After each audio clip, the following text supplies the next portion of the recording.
So when Islamic State, as an example, started making terror attacks or even execution, especially at the beginning, it was difficult for journalists to cover this execution, for instance, because their propaganda video was the only piece of information we could get from the field, because we had no journalists. The zone was restricted access for us, so we were dependent on their propaganda. So we had to deal with it really cautiously, like really applying some rules, taking a distance, not publishing the videos of propaganda, but I guess some media did it at the beginning.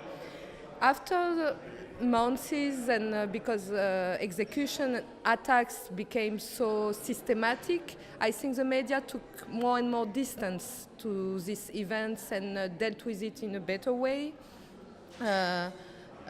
put it in context. And also I see a big difference today is because for me as a Middle East reporter, the big difference is that we now have access to the people who lived under the ISIS caliphate, and we have access to testimonies, like long testimonies with all the nuances of what was this caliphate, what was their rule.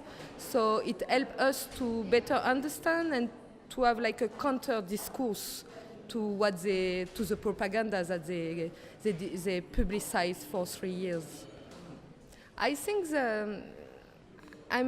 maybe there is no specific lessons from these terror attacks. It's just that maybe because it was so different, so new in the way, the weapons they use, terror, and the propaganda and their professionalism, there was a kind of stunning effect. But finally, by applying the rules of journalism, like verifying, having the distance we have for any other kind of information, we can find the right way to cover these events.